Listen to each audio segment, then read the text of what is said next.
I'm gonna get started. So announcements wise, worksheets 23 through 29 are due on the 2nd. Homework number 4 is due on the 2nd. And exam number 4 on chapters 23 through 29 will be on the 2nd. That is the Tuesday after Thanksgiving. Presentations and papers are due on the 4th. So make sure your topic's been accepted. There's still a few people who have not submitted their topics. It's a 2 to 3 page paper on the topic, a 4 to 8 minute presentation on the topic. Presentations will begin on the 4th and continue through the end of the semester. They will be in class. The schedule of presentations is up on Brightspace. You can look and see and make sure you have your slides ready in class. And we're gonna finish chapter 28, start chapter 29 today. We'll finish off everything lecture-wise next week on Tuesday. And we will not meet, of course, next week on Thursday because it's Thanksgiving. So I definitely don't expect to see you. Because I won't be here. So we were discussing dark matter. So what we generally look at in astronomy, what we generally see in astronomy is ordinary matter. Because ordinary matter gives off light, and what we detect is light. This is things like galaxies, stars, planets, etc. Now, there is dark matter in galaxies that we can't see, but we can detect by looking for its gravitational effects. And about 90% of the mass of many galaxies is in a dark matter halo. This is seen in galaxy rotation curves. It exists in all galaxies to some extent, but there is some large amount of dark matter in all galaxies helping to hold them together. Much like the Milky Ways. The Milky Way's rotation curves might many other galaxies have similar looking rotation curves, allowing measurements of their mass and indications that they have lots of dark matter. We can also identify dark matter in galaxy clusters by looking at how it lenses galaxies beyond those clusters. So we can do two things. We can look at the motions of galaxies in a cluster and figure out how much mass needs to be in that cluster to keep those galaxies from flying off. And we can look at gravitational lenses. The cluster's gravitational field will bend the light from more distant galaxies, and we'll see multiple and distorted images of distant galaxies. This will let us get a better understanding of galaxy clusters and how much dark matter is in galaxy clusters. And there's even more dark matter in these clusters holding the clusters together. So we can look at a group of galaxies, figure out how fast they're moving, and work out how much mass is required to keep this cluster of galaxies from flying apart. And then we can also look at gravitational lensing and determine by the bending of the images of distant galaxies how much dark matter there is. And we can actually extract that information and sort of get maps of dark matter. So how much dark matter is there? So the mass to light ratio for the sun is 1. For galaxies, it's 10-ish. For small clusters, it's about 100. For large clusters, it's about 300. That 10-ish is like the middle part of galaxies. And large ratios mean substantial amounts of dark matter need to be present.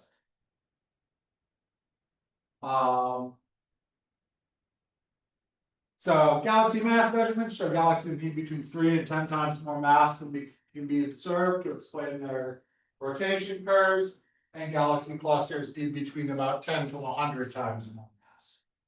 And the total needed is more than the sum of the dark matter associated with each galaxy. And there's evidence of intercluster superhot gas, about 10 million Kelvin throughout clusters, densest in the center, but this does not have enough mass to constitute being the dark matter. So here, for example, is an example of this head tail galaxy's radial lobes are being swept back, probably because the galaxy is moving through the intercluster gas. So the galaxy is moving this way, so the gas is effectively moving this way, sweeping these lobes back. And it's believed that this gas is more or less primordial. It's leftovers from the beginning of the universe. There's not nearly enough of it to be the dark matter in galaxy clusters. So what is dark matter composed of? There's a few options out there. So the first is machos, which are massive compact halo objects. They'd be ordinary matter like black holes, brown dwarfs, and white dwarfs that aren't visible directly, but we would see their gravitational effects. And measurements show there's just not enough of these to account for the amount of dark matter needed in the halo of our galaxy. We would notice, if there were enough of these, we would notice them through gravitational lensing effects. A better proposal is WIMPs. Weakly interacting massive particles. These are exotic particles that we've not discovered yet. So the search for dark matter is sort of going on two branches. There's particle physicists making more exotic particles to see if they can find evidence that they can make something like dark matter. And then people trying to detect things that match their theories for what dark matter might be. The problem is that what we know about dark matter is sort of surprisingly limited and mostly defined in terms of negatives. We know it doesn't do certain things. We know it's made of we know it's likely made of particles that are massive, but we don't know if they're technically weakly interacting. That's a guess.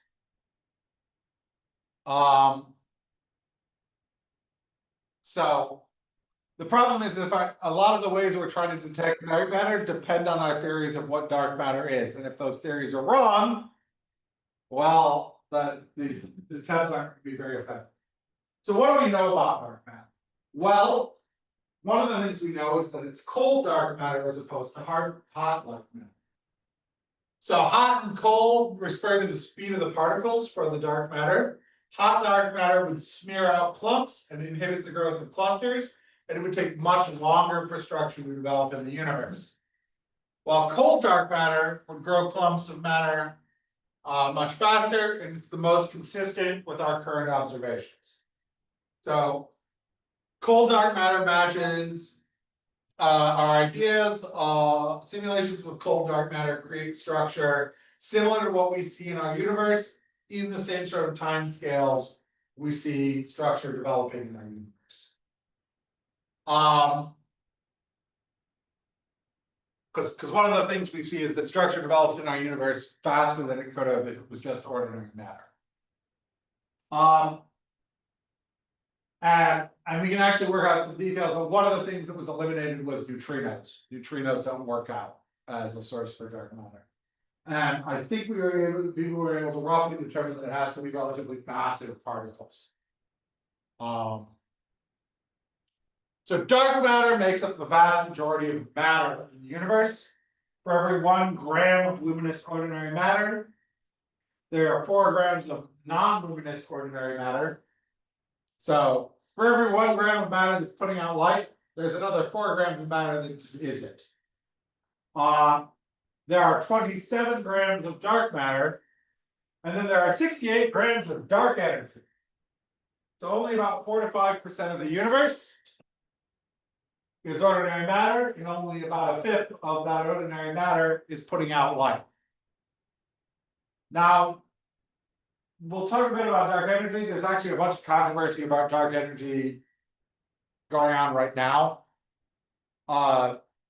So everything will be kind of big asterisks on it. But like there's a huge thing going on in astronomy right now having to do with dark energy. There are vast amounts of dark matter in galaxies and clusters of galaxies. Dark matter is likely composed of cold, slowly moving exotic particles. It's cold dark matter. Most of the theories think these are weakly interacting particles, i.e. they interact through the weak force. But man, we don't know. We still haven't detected them. There's a lot of weird guesses. And luminous ordinary matter, stars, galaxies, etc., makes up only a tiny fraction of the mass of our universe. So let's talk about how galaxies form. One of the questions we can ask about galaxy formation is it top down or bottom up? So top down would be all gas formed stars early on and then a slow evolution afterwards. Bottom up would be smaller galaxies formed first and then giant ellipticals formed through mergers. And the possibility is it's a combination of these two models. We know that there were lots of collisions early in the history of the universe, so probably that's a definite part of it. Things from through mergers.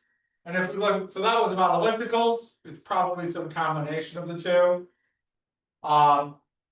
Spiral galaxies, the idea of bottom-up formation would be over a longer time than ellipticals. There'd be some sort of rapid collapse, a spin up, and then mergers afterwards.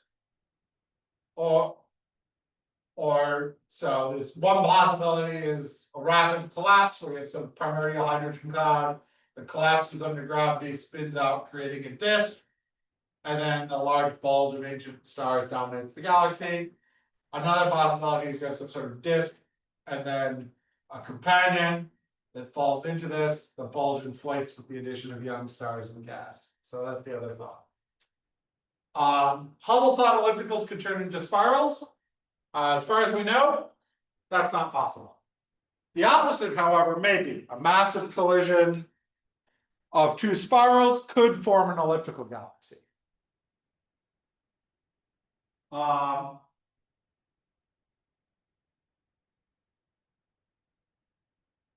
yeah, it's thought, there's a cloud that collapses and then it might get enhanced and spun up by mergers. So it's more bottom up. Now, the formation of clusters and voids, the large scale structure of the universe, formed surprisingly quickly. And it formed in the first few billion years of the history of the universe, a surprisingly short time. This is not possible in the models using only ordinary matter. There's not enough time yet for such structures to form. But cold dark matter models can reproduce that structure in the early universe because the dark matter will disconnect from the rest of ordinary matter earlier and start to form structure before the ordinary matter. And then ordinary matter can collect on that structure formed from dark matter. So what was probably happening is that dark matter was forming structure while the universe was still very hot, because the universe was hot like the inside of a star hot up until a few 100,000 years old. But the dark matter would have disconnected from ordinary matter shortly after the beginning of the universe, after, I think it's like a second after the beginning of the universe, something like that. We'll get to it. I don't remember the exact time. Might have been earlier than that. Less than a second after the beginning of the universe. And so it would have had that few 100,000 years to start to settle into structure. Any small variation could settle into structure, and then that structure could be built on by the ordinary matter. We can see this. So cold dark matter models could reproduce structures we see in the universe. So forming structure of the universe, the initial universe is very nearly smooth, but it's not quite perfectly smooth. Tiny random quantum variations got locked in a process we think via a process we think they get locked in via a process called inflation, which solves another number of issues. But there were tiny amounts of variation. These could, so there were areas that were slightly more dense and areas that were slightly less dense. These could clump. Dark matter could form clumps before the ordinary matter. The clumps had more gravity and gathered more ordinary matter, and these elongated clumps formed the filamentary structure we see today. And within these clumps, structures began to form from the bottom up. Large star clusters and small galaxies formed first. Black holes formed and grew through many collisions, active galactic nuclei, and galaxies formed into clusters and then superclusters. And this process is still going on today.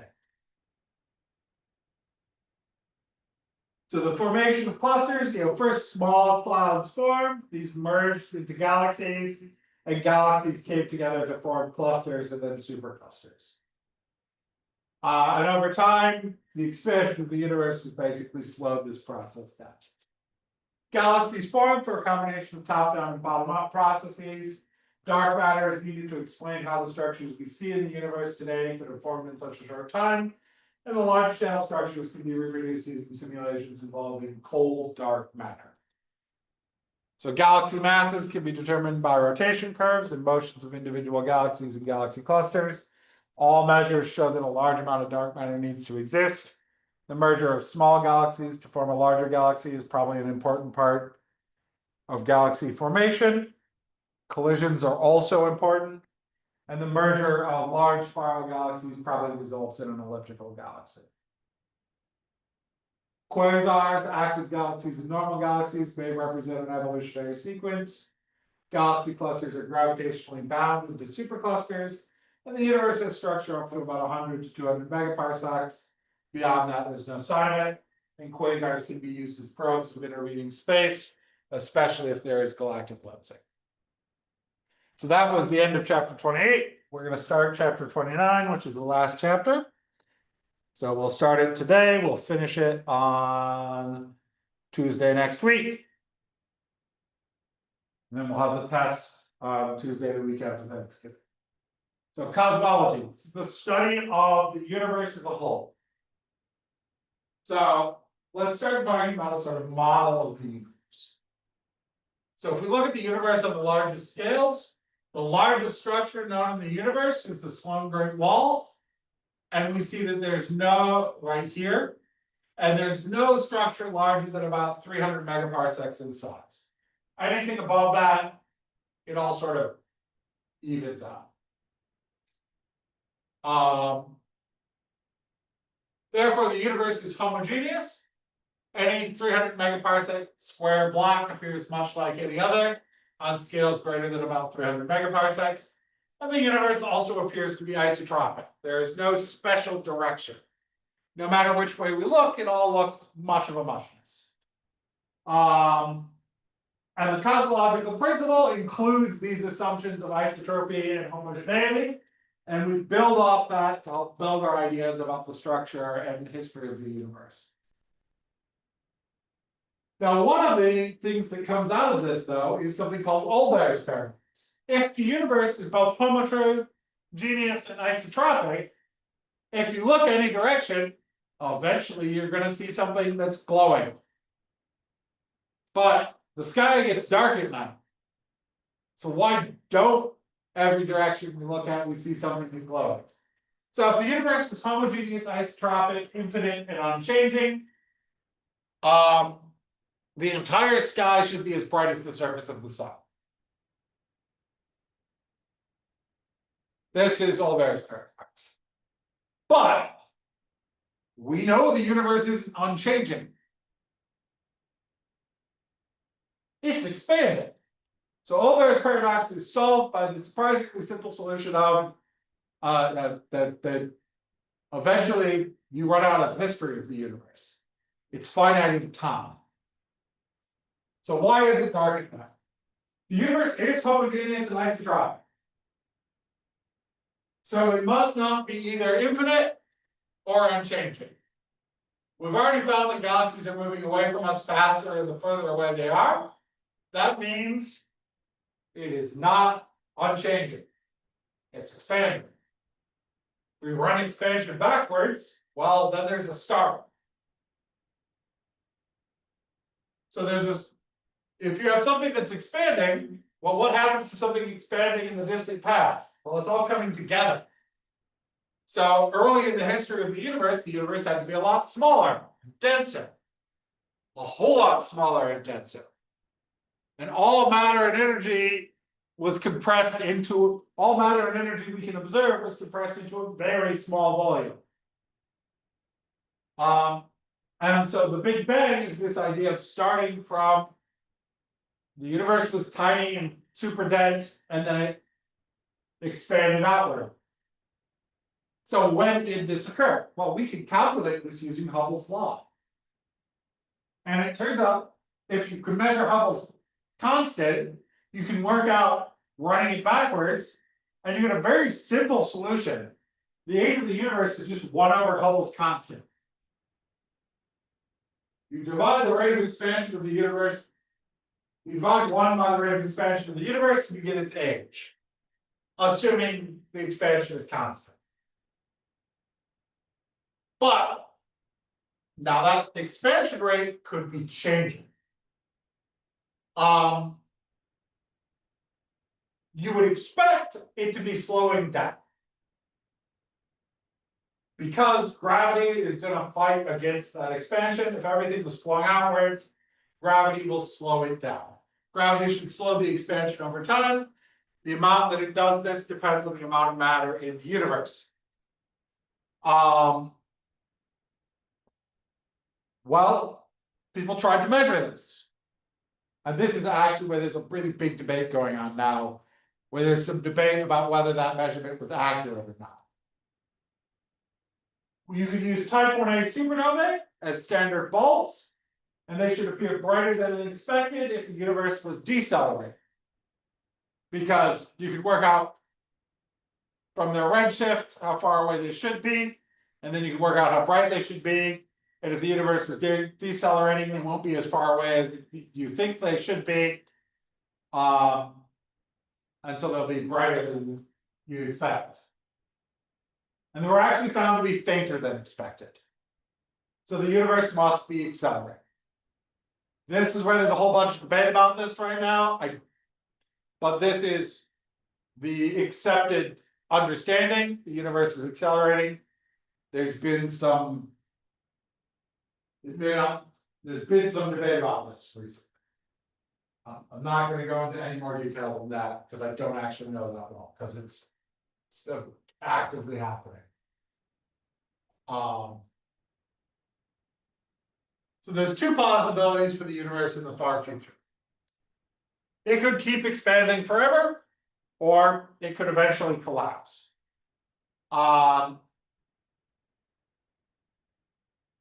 And assuming the only relevant force is gravity, which way the universe goes depends on its density. It could be the universe is expanding fast enough, gravity will never be able to bring it to a stop. Or it could be that the universe is not expanding that fast and will eventually slow down and collapse back inwards. These ends of the universe have, well, the first one, the second one where it collapses has a fun name. It's called the Big Crunch, because everything collapses back in on itself. Keep expanding forever is usually known as the heat death of the universe, because everything gets cold and dark and evens out. It's also sometimes called the Big Chill, but usually known as the heat death of the universe. So if the density is low, the universe will expand forever. If it's high, the universe will ultimately collapse. And if space is homogeneous, there are 3 possibilities for its overall structure. It could be closed. This is the geometry that leads to ultimate collapse. It could be flat. This corresponds to the critical density, or it could be open, which expands forever. Flat will also expand forever, but it's sitting right on the edge. Interestingly enough, our universe is basically sitting right at that critical density. it is flat. And the actual, to this question lies in the actual density of the universe. Measurements of luminous matter suggest the actual density is only a few percent of the critical density, but we know there's large amounts of dark matter.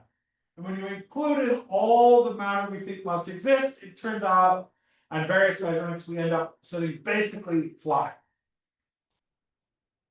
The best estimates for dark matter needed to build galaxies and clusters and to explain gravitational lenses only bring observed density up to about 30% of the critical density. It seems very unlikely there could be enough dark matter to make the density critical. But there's also dark energy.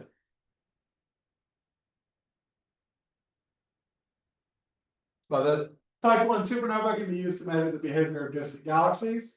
And if the expansion of the universe is decelerating, as what if gravity were the only force acting, then the furthest galaxies had a more rapid recessional speed in the past, and it would appear as though they were receding faster than Hubble's law would predict. However, when we look at the data, we see that it corresponds not to a decelerating universe, but to an accelerating universe. And there is, as you can see, this is not a huge difference. And there's some noise, and there is apparently some debate about this right now. Because this is all very tricky calculations.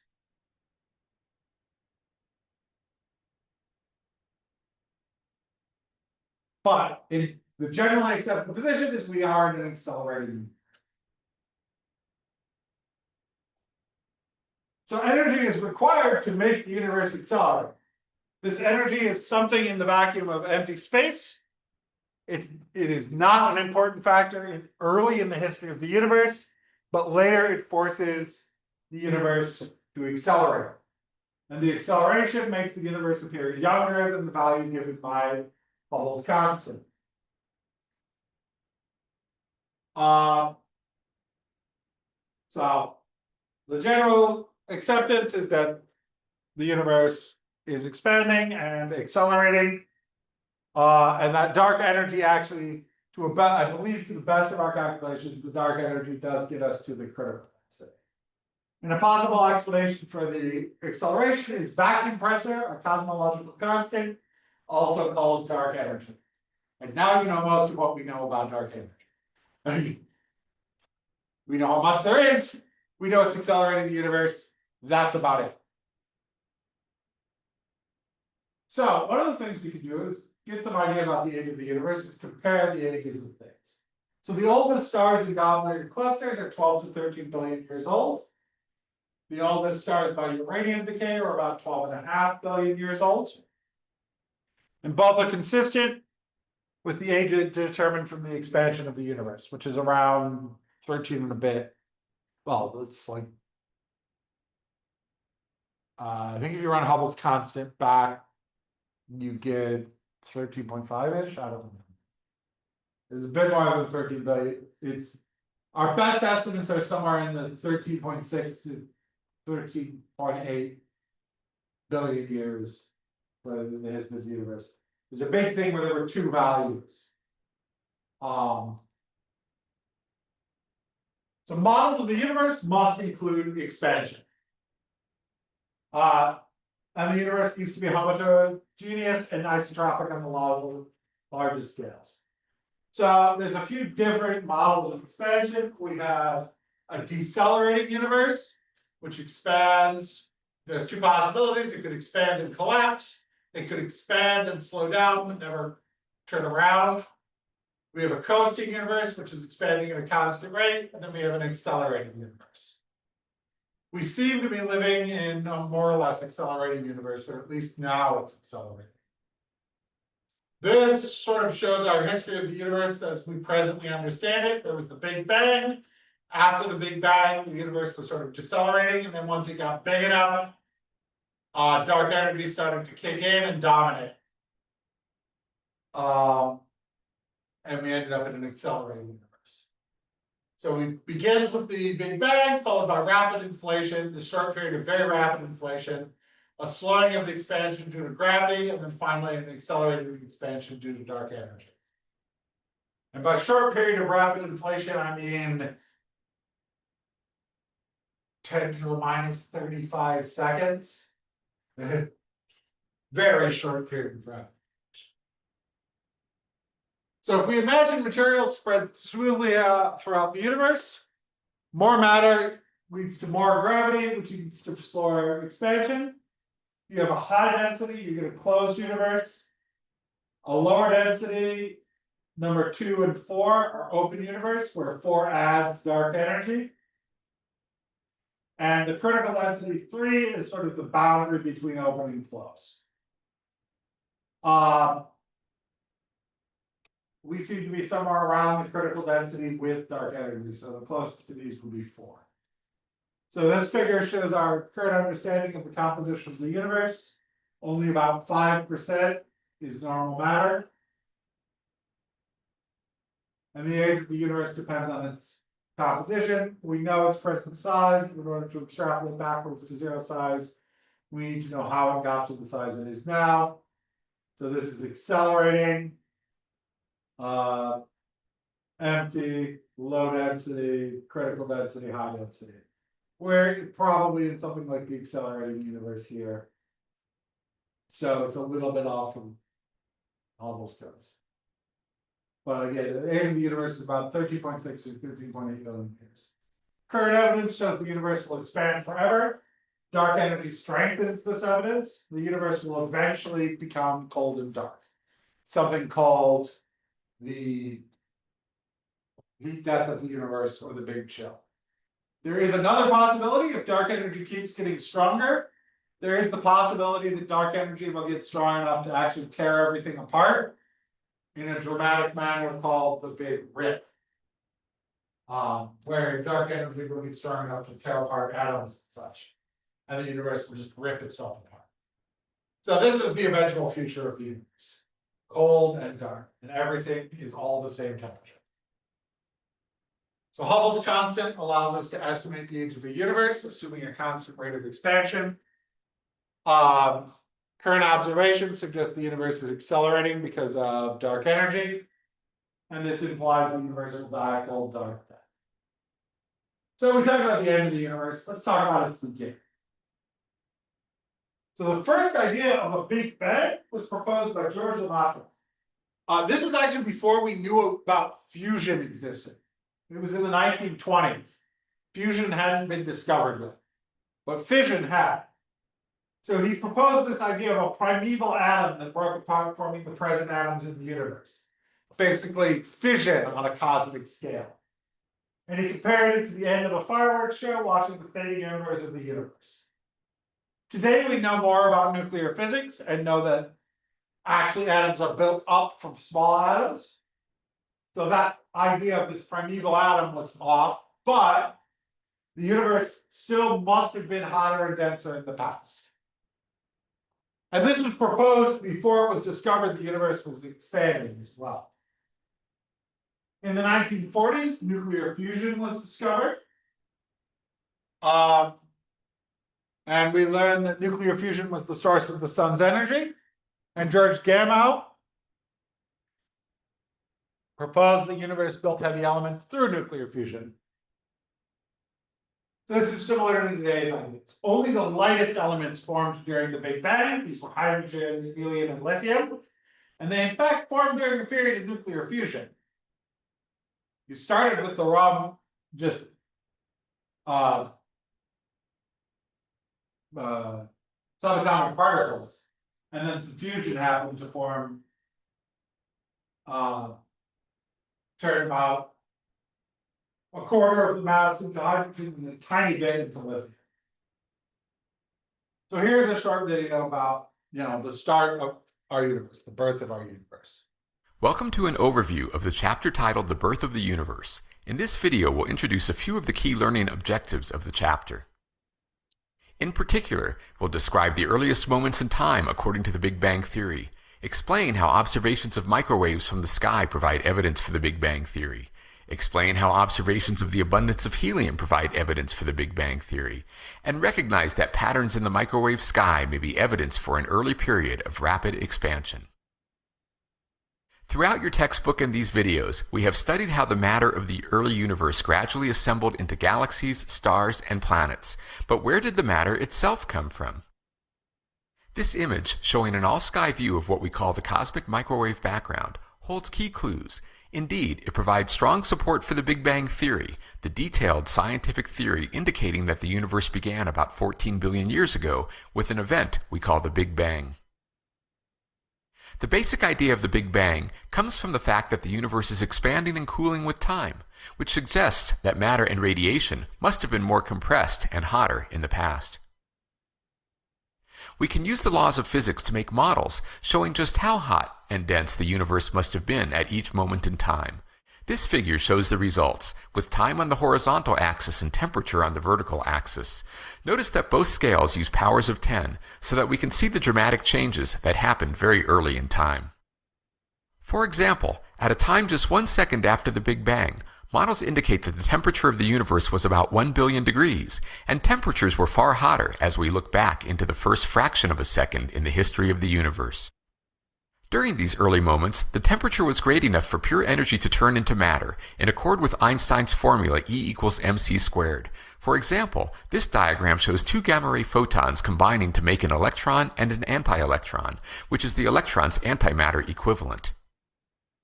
Matter could also convert back into energy. This diagram shows that when a particle collided with its antimatter equivalent, they could annihilate each other and turn into photons. Overall, the laws of physics tell us that matter and energy were furiously converting back and forth in the early universe.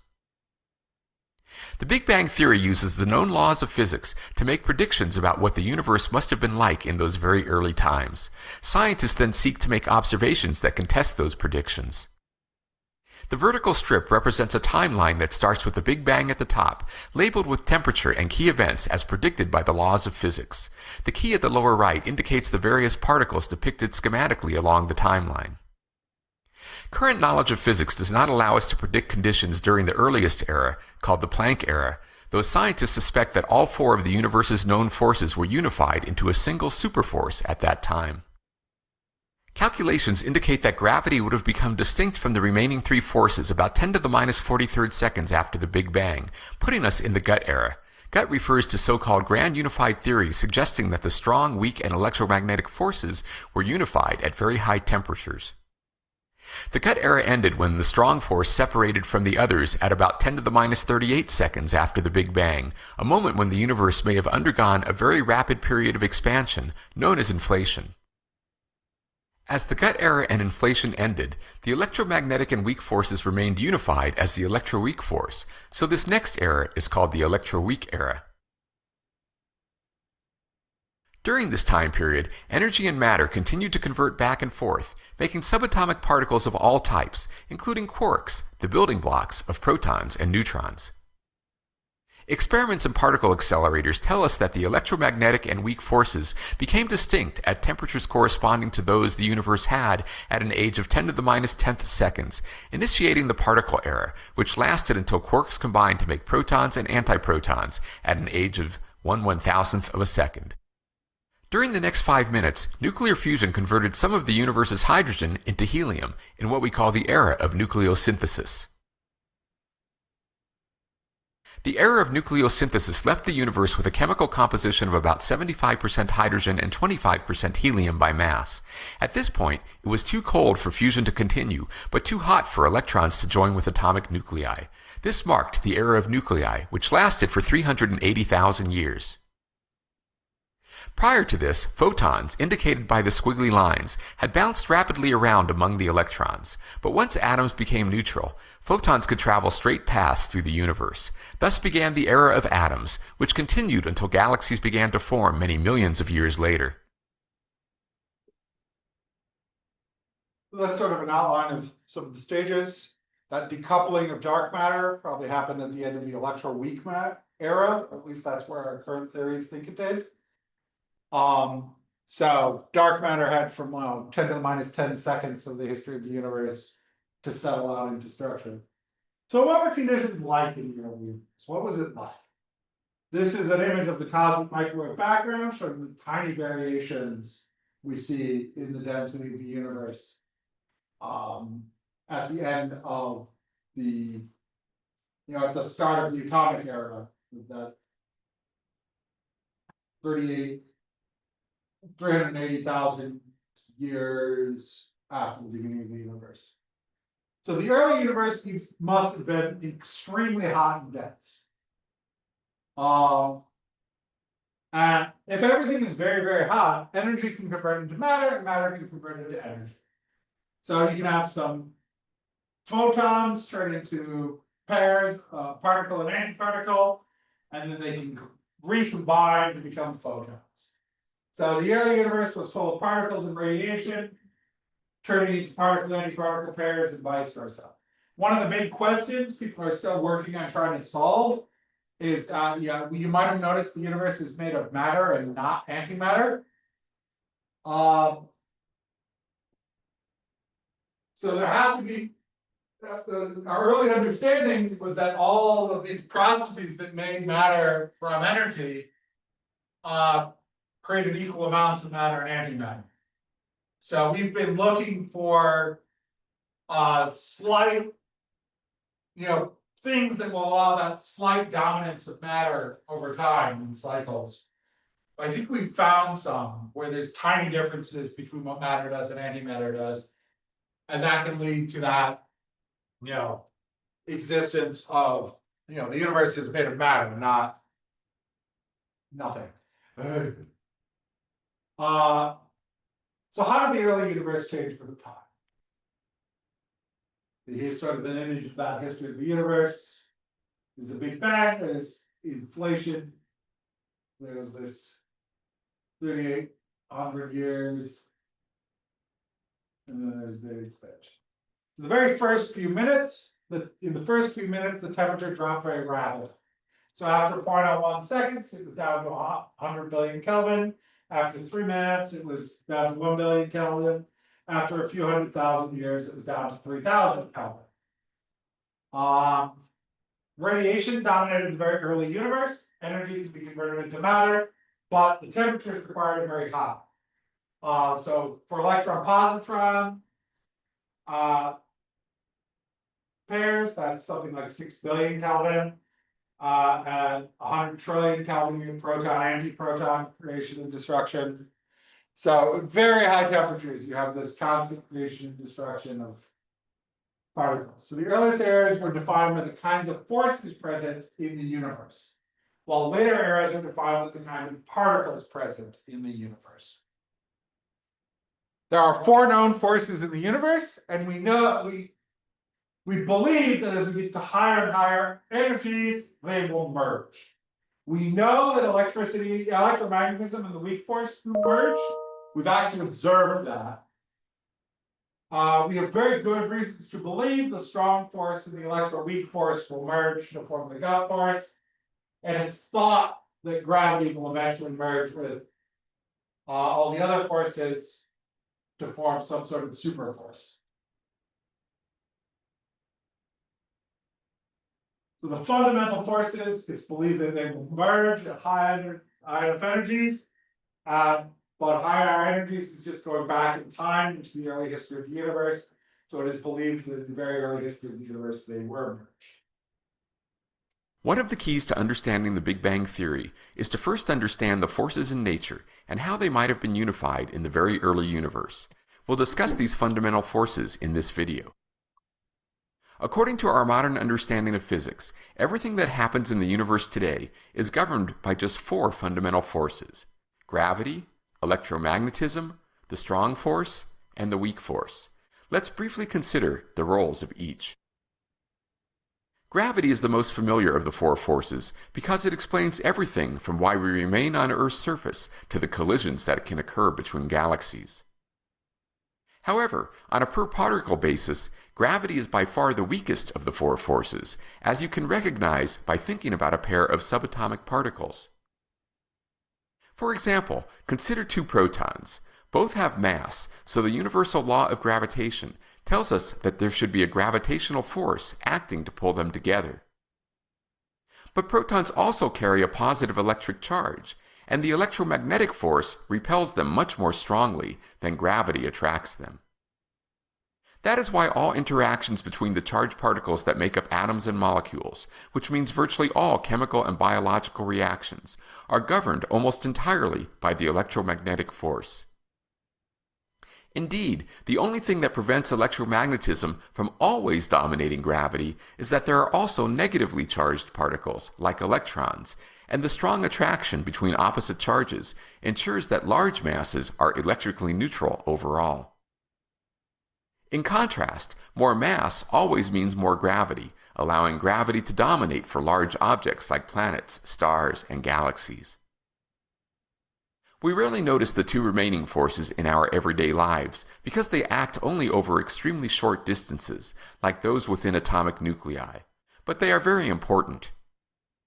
For example, the strong force is the force that binds atomic nuclei together because it is strong enough to overcome the electromagnetic repulsion that would otherwise break apart any nucleus with more than one proton.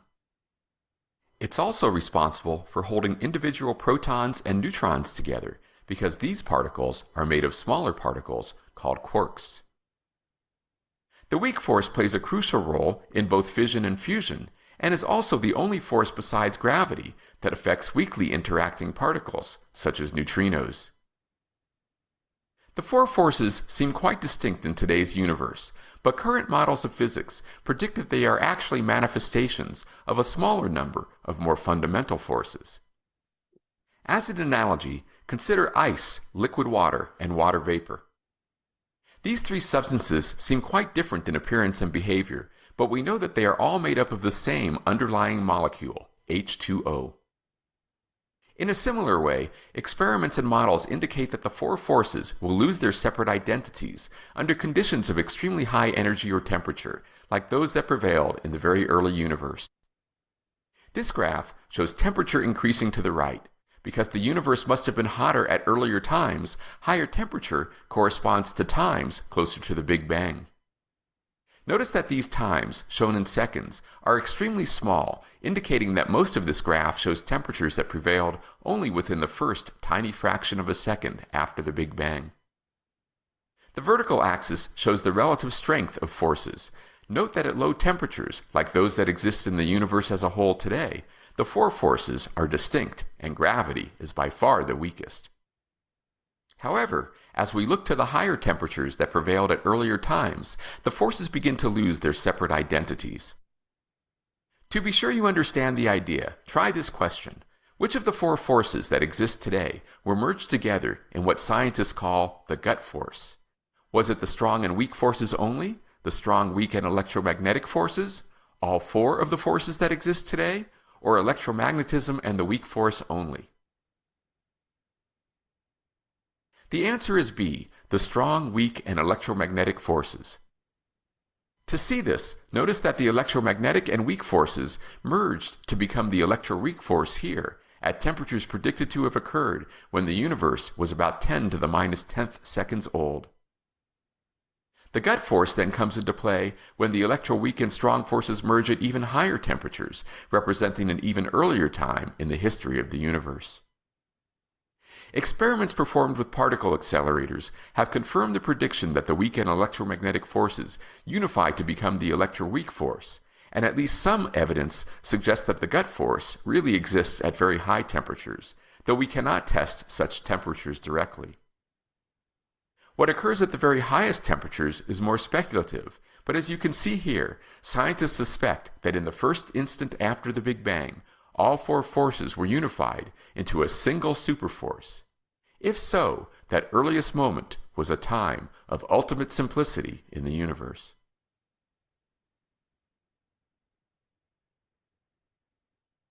So there are four known forces in the universe.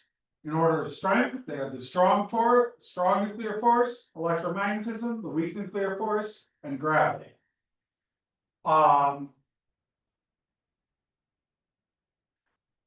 We do know that forces merge at high temperatures. We've observed this with electromagnetism and the weak nuclear force. There's evidence that the electroweak force will merge with the strong force. And there's speculation about merging with gravity. So yes, 2 electron weak, maybe for GUT, which stands for Grand Unified Theory, by the way. And then who knows for the superforce, that would be the theory of everything, or TOE. So, you know, as energy goes up, you go from electron weak to GUT and then TOE. Now, let's talk a bit about the evolution of the earliest universe. The very earliest times, around 10 to the minus 43 seconds, the concept of time is sort of iffy. The energies are so high. A little later times, maybe a fraction of a say, 0.01 seconds, are easier to understand. This is where you're having production of electron-positron pairs. And at about 1 second, neutrinos were able to escape. This would be extremely hard to detect, but would provide evidence for this model of the universe. So the earliest period is the Planck era, where this would be less than 10 to the minus 43 seconds. The temperature is greater than 10 to the 32 Kelvin. To understand this, we need a theory of quantum gravity, and all forces may have been unified. But we don't have a theory of quantum gravity yet. So this is where our models of physics have completely broken down. Then there's the GUT era. This is from about 10 to the minus 43 to 10 to the minus 38 seconds, with temperatures from around 10 to the 32 to 10 to the 29 Kelvin. The GUT era began when gravity became distinct from the other forces. And the GUT era ended when the strong force became distinct from the electroweak force. And it's thought that inflation, this period of sudden expansion, happened around this point. The electroweak era began when the GUT force split into the strong and electroweak forces, and the electroweak force era ended when the electroweak force split into electromagnetism and the weak force. This from around 10 to the minus 38 to 10 to the minus 10 seconds, for temperatures around 10 to the 29 to about 10 to the 15 Kelvin. It's also thought that at the end of the electroweak era is probably when dark matter decoupled from the rest of the universe. Then there's the particle era from around 10 to the minus 10 to 10 to the minus to 10 to the 0.001 seconds, with temperatures from around 10 to the 15 to 10 to the 12 Kelvin. The amount of matter and antimatter is nearly equal, so stuff is constantly being created and destroyed. There's roughly 1 extra proton for every 10 to the 9 proton and antiproton pairs, and eventually this builds up more matter than antimatter. At about 3 minutes, atomic nuclei start forming. Hydrogens, protons, fuse to form helium. And about 4 minutes, or about 4 or 5 minutes, the universe had cooled too much for fusion. So during this period, the universe went from being a stew of protons, basically, to becoming about 75% hydrogen, 25% helium. You know, those numbers we keep encountering in stars and intergalactic gas and everywhere, with a tiny splash of lithium in there. And there's a certain amount of deuterium in there as well. In studies of deuterium, the amount of deuterium we find, because almost all the deuterium in the universe was created at that initial period of fusion, tell us the density of the early universe, but do not tell us about dark matter. They tell us how much matter there was in the early universe, and it matches up with our models quite well. So that's the era of nucleosynthesis, from about 0.001 seconds to about 5 minutes. This began when matter annihilated the remaining antimatter at about 0.001 seconds, and nuclei began to fuse. And at about 5 minutes, it cooled down enough that the fusion stopped, and about 25% of the matter was now helium. From about 5 minutes to about 380,000 years, with temperatures from around 10 to the 9 to about 3,000 Kelvin. Well, helium nuclei formed in about an age of 3 minutes. And then the universe began to cool to blast that helium apart. And so this is the era of nuclei. So the universe is dominated by nuclei, but it's still too hot for atoms to form. Atoms don't form until about 3000 Kelvin, and that's the point where the universe becomes transparent. And we can start seeing back that clock. So that's when the cosmic microwave background, that echo of the Big Bang that we can observe, is from. So the era of atoms is from around 380,000 years to around 1 billion years or so. Atoms formed at around 380,000 years. At this point, the background radiation was released because basically light stopped running into all the flying around nuclei and electrons, and the universe became transparent, and that background radiation is the cosmic microwave background that we observe to this day. And the temperature dropped from around 3000 Kelvin to around 20 Kelvin. And somewhere in this period, this 1 billion years may be actually a little high, because there's evidence that stars started forming earlier than that. But the next era is the era of galaxies. From around 1 billion years to the present, with temperatures of around 20 to about 3 Kelvin. And the first stars and galaxies formed by around 1 billion years after the Big Bang. This is a little out of date. That time is probably earlier. We're starting to see evidence of stars maybe as early as half a million years after the Big Bang. Half a billion years. 500 million years, something like that. So this is a little out of date, but that's recent observations with the James Webb Space Telescope. So yeah, these slides are older than the James Webb Space Telescope. So let's continue talking about the birth of the universe. Form many millions of years later. The photons that began to travel freely when the temperature had fallen to 3000 Kelvin originally had visible and infrared wavelengths, but the expansion of the universe has by now stretched them to microwave wavelengths, making them the photons of the cosmic microwave background. Their measured spectrum, shown by the dots on this graph, matches the red curve representing the prediction of the Big Bang theory. This close match is one of the strongest pieces of evidence in favor of the Big Bang theory. Another strong piece of evidence comes from the abundance of helium. Recall that the Big Bang theory tells us that helium formed through nuclear fusion during the first 5 minutes, and calculations predict that 25% of the hydrogen mass should have become helium. This matches the measured helium abundance in the oldest objects we can observe. Before continuing, try answering this question. About 28% of our sun's mass is helium. About how much of that helium was made in the Big Bang, and how much came from nuclear fusion in stars? Was most of the sun's helium made in the Big Bang? Was most of it made in stars? Or were there about equal amounts from each? The answer is A, because the chemical composition of the universe was already 25% helium by mass just minutes after the Big Bang. Only a small amount more was needed from stars to make the sun's 28% helium composition by mass.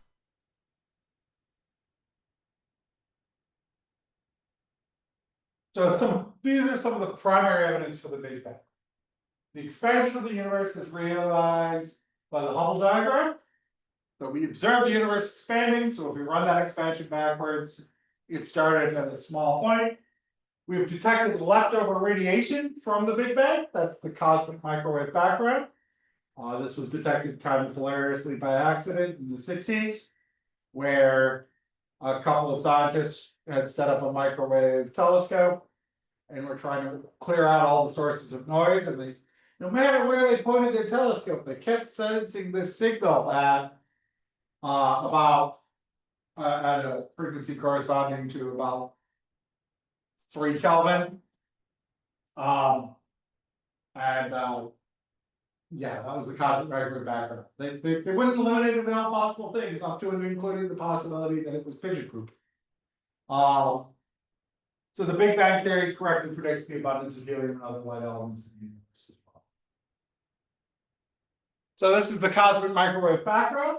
The observations of the cosmic microwave background very much help support the Big Bang theory, because this is sort of an echo of the Big Bang. We're looking back to when the universe was super hot, was as hot as a star. So how do we test these theories? What predictions do they make?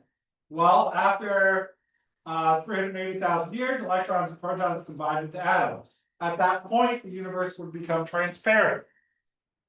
Matter and radiation would decouple, and electromagnetic radiation could travel throughout the universe. And this can still be detected today, that electromagnetic radiation from the very beginning of the universe. We can see the glow of the Big Bang. In the 1940s, Alpha, Herman, and Gamow figured out the universe would have had to have a temperature of 3,000 Kelvin when it became transparent, and that universal expansion would have increased this by a factor of 1,000. So it should exist in a radio glow at around 3 Kelvin, but no instruments were able to detect it at the time. So it had been predicted when it was first detected. In the 1960s, Penzas and Wilson here detected radio waves coming from every direction with their microwave antenna, which is behind them in this image. And at first they thought it was noise. They thought it was a problem with the machine. Because no matter where you point it, you get the same signal. That sounds like it's not real. But eventually they were able to figure out that it was really something coming from the sky. And they were detecting radio waves from the universe. So the cosmic microwave background, this radiation left over from the Big Bang, was detected by Penzas and Wilson in 1965 with this microwave telescope in New Jersey. And it was discovered fortuitously as these two researchers tried to get rid of the last bit of noise in their radio antenna. And then they found that the noise came from all directions at all times and was always the same. And they were actually detecting photons left over from the Big Bang. I think they eventually figured out that they could get rid of it by basically blocking the antenna. So it wasn't, it was actually outside of their antenna. So the cosmic microwave background is this background radiation from the Big Bang that's been freely streaming across the universe since atoms formed at a temperature of around 3,000 Kelvin. So this was visible IR radiation. It was like red hot. And then it cooled down enough that it decoupled, and all the photons could then move freely throughout the universe after atoms captured the electrons, and the universe became transparent.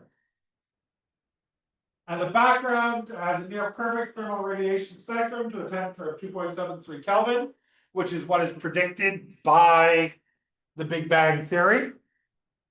The expansion of the universe has redshifted that thermal radiation from that very early time to about 1,000 times longer wavelength, made it microwaves. So it was shifted from a radiation spectrum for like 3,000 Kelvin to one for 2.73 Kelvin. And when these photons were created, it was only about a second after the Big Bang. They were highly energetic. Okay, so that's a little bit. They bounced around for a bit, but then they became infrared and optical when they decoupled, and then they redshifted to today's radio. And since then, the cosmic microwave spectrum was measured with gray atoms. So our best measurements of the cosmic microwave background have been with satellites, because they can observe the whole sky. So in the 1990s, the COBE, the Cosmic Background Explorer, measured the background radiation spectrum. It was a perfect fit to a black body at 2.73 Kelvin, which confirmed predictions of the Big Bang models. But there are tiny variations in the background. It's very, very smooth, but not completely smooth. And this gives rise, and these tiny variations in the very early universe existed and were what gave rise to the structure of the universe today. So the Planck satellite gives us a detailed baby picture of the structure of the universe. So these are tiny variations in the background radiation of the universe that correspond to areas that are slightly denser and slightly less dense. But again, these variations are very small, which is why they built a specialized satellite for it. So this measured background, the Kobe measured background radiation spectrum. Here are the variations. It's very smooth, but not completely smooth.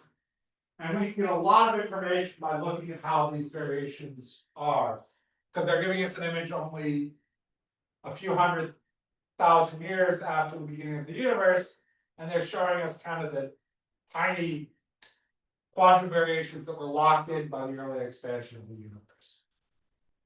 So the variations in the background radiation relate to the density of the universe. They tell us the shape of the universe. These were observed by the Planck satellite in 2015. Some possible geometries of the universe. It's spherical, a closed universe where parallel rays eventually meet. So we could be inside a spherical universe where if you go far enough in one direction, go back to where you started. We could be in a flat universe that's at the critical density, or we could be in a hyperbolic open universe where parallel rays diverge. And we are at the critical density. Our universe is flat for the shape of the universe, the structure, the physical structure. And the time during which nuclei and electrons combine to form atoms is referred to as the decoupling epoch. And this is the point at which the cosmic microwave background originated. And variations in the background radiation relate to the density of the universe and tell us about the shape of the universe. So the universe could be spherical, closed, where parallel rays would eventually meet. It could be flat at some critical density, or it could be hyperbolic, open, where parabolic rays diverge. And to the best of our knowledge, we are very, very close to flat. We are sitting at flat. And results from studying of the microwave background, the density is equal to the critical density. We live in a flat universe. The age of the universe is about 13.799 plus or minus 0.038 billion years old. There's another way of calculating the age of the universe that's different, and there's resolving that issue, which gives closer to 13.6. Dark energy content of the universe is about 68.5%, plus or minus 1.3%. The matter content of the universe is 31.5%, plus or minus 1.3%, and only about 4% of the universe is ordinary matter. And I'm going to stop there, and we'll continue on from here on Tuesday next week. Let me just see what time it is. Yeah, it's a good time to stop. So I'll see you all next week. Have a nice day. Yeah, that's a good point to stop. And it should probably be a relatively short lecture.